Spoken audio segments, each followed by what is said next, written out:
Salut à tous, j'espère que vous allez bien. On se retrouve pour un nouvel épisode de Mercato OM qui s'apprête d'ailleurs à accueillir sa première recrue visiblement comme vous avez pu le voir au titre. Alors surtout n'hésitez pas à rester jusqu'à la fin parce qu'il y aura beaucoup de choses à apprendre dans cette vidéo. Si le concept vous plaît, n'oubliez pas le petit pouce bleu, on a atteint plus de 300 pouces bleus, c'était l'objectif du dernier épisode. Merci à tous énormément, vous savez que ça fait vraiment très plaisir et que ça nous soutient à faire de nouveaux projets. Et si vous ne voulez rien louper de l'actu mercato de l'OM, n'hésitez pas à vous abonner également, on sera très actif sur le sujet cet été. Petite question pour vous avant de commencer cette vidéo. Dario Benedetto, le numéro 9 de Boca Juniors, s'apprête à rejoindre l'OM. Est-ce que vous êtes satisfait de ce recrutement ou à l'inverse, est-ce que vous avez des doutes sur le joueur? Bien sûr, on y reviendra quand il y aura l'officialisation.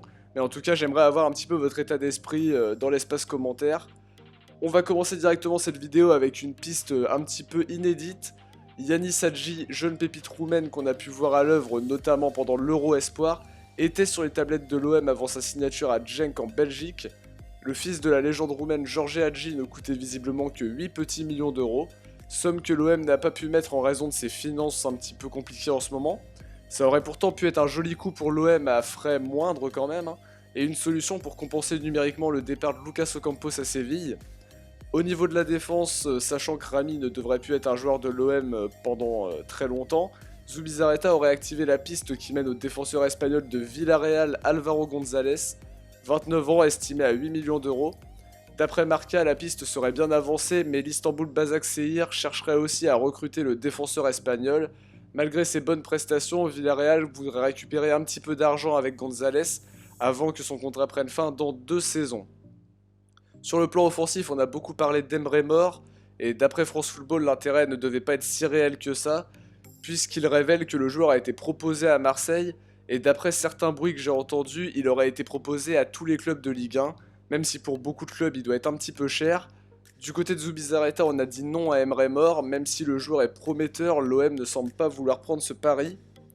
Une autre piste offensive s'envole et pourtant je sais qu'elle vous plaisait. L'OGC Nice s'apprête à recruter Sofiane Bouffal pour un montant de 10 millions d'euros.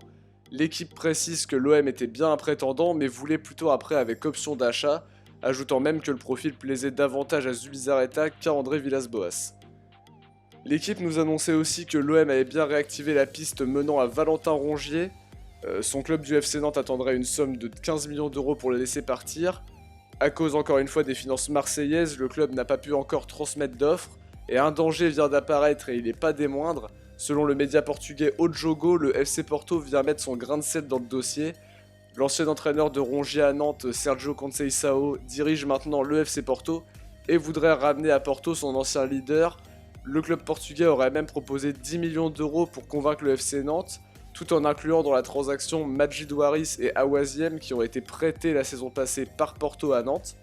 L'OM de son côté réfléchit à un prêt avec option d'achat pour attirer le milieu nantais, pour que justement le transfert compte pour le prochain exercice comptable et pas celui dans lequel on est actuellement. Du côté de Gustavo, qui a lui aussi un salaire niveau Ligue des Champions, donc qui est prétendant à un départ, on parlait d'un intérêt de Fenerbahçe, avec notamment leur directeur sportif qui s'était rendu en France, mais d'après l'équipe, le club turc ne peut tout simplement pas payer le salaire du Brésilien. Du côté de Gustavo, le média précise qu'il a pris Isaac Liadji sous son aile et qu'il commence à être un petit peu agacé des posts Instagram et des sourires de certains après les défaites.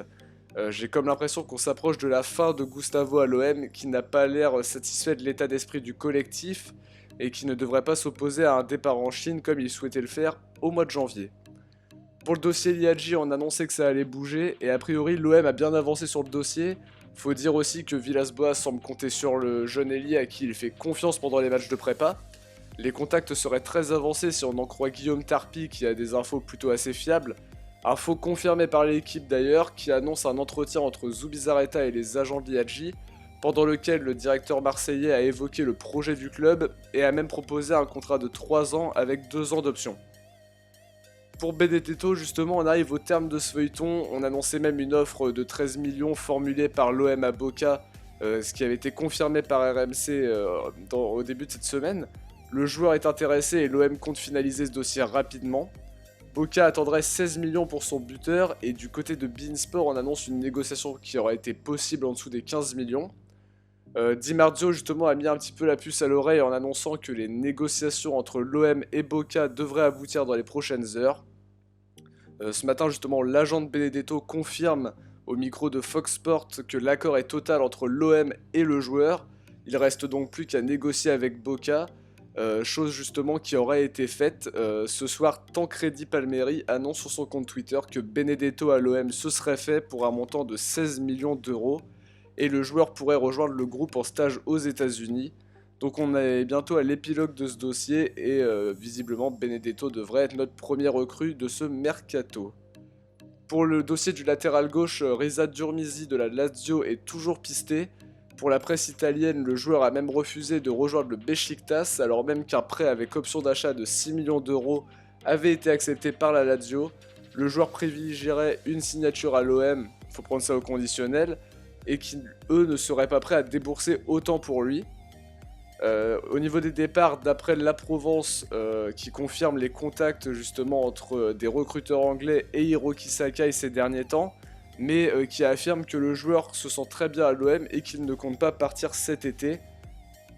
Et c'est déjà la fin de cette vidéo, j'espère qu'elle vous aura plu. N'hésitez pas à me donner votre avis sur les rumeurs dans l'espace commentaire. On se retrouve très vite pour un nouvel épisode et surtout,